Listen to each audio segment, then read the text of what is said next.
I'd like to start by introducing Donna Marsh O'Connor. Donna is the mother of Vanessa Langer, who died in the Tower 2 on the 93rd floor. She comes to us from New York, and please give her a warm welcome. Thank you. Thank you.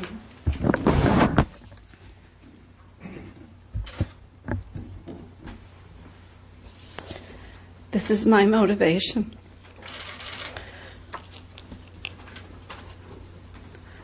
George W. Bush says, God bless America. He already did. He blessed us over and over and over again. And on that day, it was men who cursed us, not God.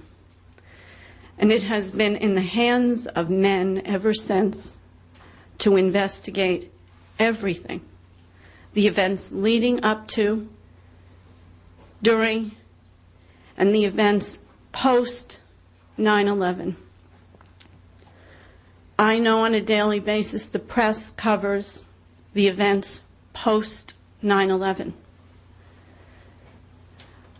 But I feel, frankly, abandoned if I question anything about the official story. I'm called a conspiracy theorist. My daughter was on the 93rd floor of Tower 2, and 5 minutes after the first plane hit, she was on the phone to the Park Avenue office of Regis Business International, where she worked in the Trade Center offices. 4 or 5 months pregnant, depending if you listen to the family myth or what the medical examiner told me when he looked at the fetal bones.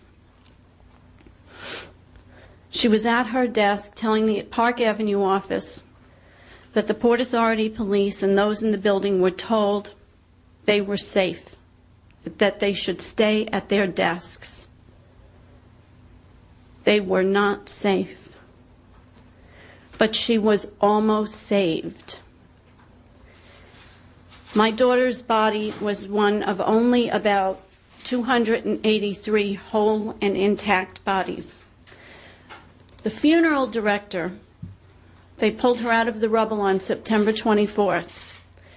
The funeral director told me when they notified us on July 6th and he picked up her body, that she looked exactly as I would have expected her to look. So I asked to see her. And I did get support from Hillary Clinton's office. But my son-in-law wouldn't let me see her without him seeing her. And I couldn't put him through that.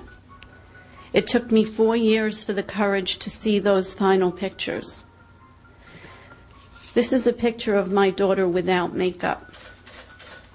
She would have been appalled to have this picture shown without makeup. She was stunning. And I always feared that her beauty would put her in danger. She went to work that day in the glove compartment of her Ford Explorer. At that point in time, the most dangerous car in America. I lectured her about that. Was the positive pregnancy test kit. All she ever wanted was that child. All she ever wanted was the child who'd be walking with me 5 years old today. Roughly, about the time my daughter was on the phone to her Park Avenue office, thanks to Paul Thompson, I know that is roughly the time that George W. Bush, the president of this country, walked into a school to lecture to children. He didn't rush to Command Central. He didn't order evacuations of any of our major skyscrapers, including and especially Tower 2. My daughter was found 10 feet from an alley, whole and intact. She wasn't crushed. She didn't fall. She had injuries, blunt trauma to her head, her neck, her femur. Her autopsy report is public record. I have 2 sons. One of them at the time was her best friend. He was 14 years old, and he spent September 12th researching all of the phone numbers of all of the emergency rooms in New York City because this was an impossibility. My daughter would have run for her life. My daughter would have run not to make her brothers the saddest human beings on the face of the planet. And all I asked for when the first news reporter from my local area in upstate New York came to tell me she was going to allow me to tell a beautiful story of my daughter, all I asked that day was, why could I not fly home from Toronto? But Osama bin Laden's family and some Saudi nationals whose names I still don't know were flown out of the country in our airspace. I was grounded. They were not. I asked her that day, where was NORAD? Where were our defense systems?